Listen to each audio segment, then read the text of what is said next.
Hello everyone, আসসালামু আলাইকুম।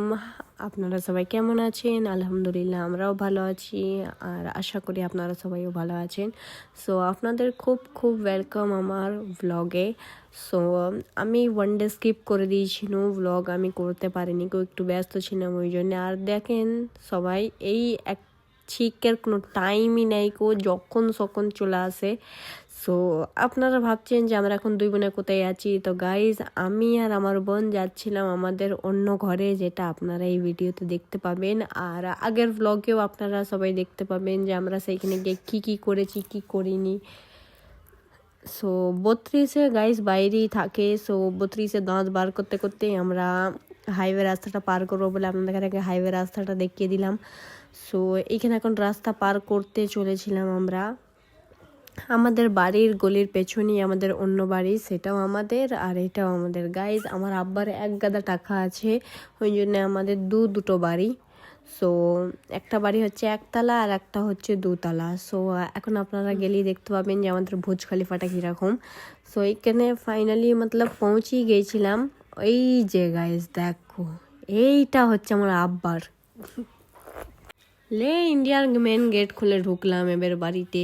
আর guys, আমাদের বাড়িতে লিফট আছে। গাইস, লিফটটা কত বড় সে আপনারা দেখতেই পাবেন। আর আমার ফ্যান ফলোয়ার্সটা একটু পেছন দিয়ে ডাক মারছিল বলে আমি ওদের কাছে রিপ্লাই দিচ্ছিলাম হ্যাঁ হ্যাঁ হুম করে।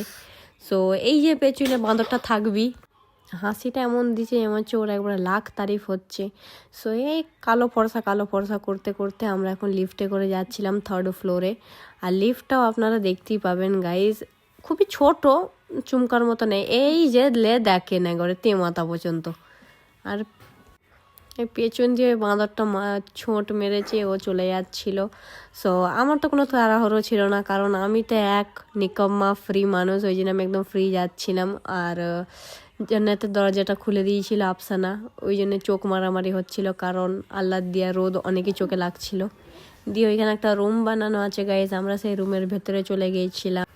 সো গাইজ, ভাঙাচোরা ঘরে কিছু ফ্যাসিলিটি থাকুক আর না থাকুক, স্কিন কেয়ারের ফ্যাসিলিটিটা আমার আব্বা একটু বেশি করে ফেলেছে। সে এটা কি জানি কি স্যান ফ্যানা ব্যান পে দেখতে পেয়ে গিয়েছিলাম, দিয়ে জানি না শুনি না কি হবে, জানি না কিছু নয়।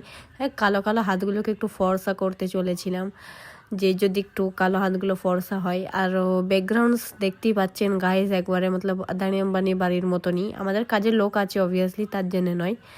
সো এইখানে হচ্ছে এবার আপনারা ডিফারেন্স দেখতে পাবেন যে ও অতিরিক্ত পরিমাণে আমি মনে হয় ফর্সা হয়ে গেছি, হাসছিও সেরকমই গাইজ। সো আমি একটু বেশি ফর্সা হয়েছি। আর আপনারাও যদি ফর্সা হতে চান তাহলে আমায় বলবেন, আমি এটা পাঠিয়ে দেবো। আমার হাইফাই ঘর থেকে ডাইরেক্ট ছুঁড়বো, আপনাদের বাড়িতে চলে যাবে। হাত তো এত দেখছি গাইজ, টাচ করে করে সফট লাগছে, ঠান্ডা লাগছে, আমার চেঁচড়ি গ্লো এসছে। এইদিকে হাতের ডিম কিছুই আসেনি গো। সো গাইজ, এরকম করে আমাদের দিনটা শেষ হচ্ছে। সো আপনাদের কাছে সবাইকে কিরম লাগছে আমার বাঙালি ব্লগ দেখতে। আর আপনারা কমেন্টে এটাও বলবেন যে আমি বাঙালি ব্লগ আগে বানাবো না হিন্দি বানাবো। Bye bye.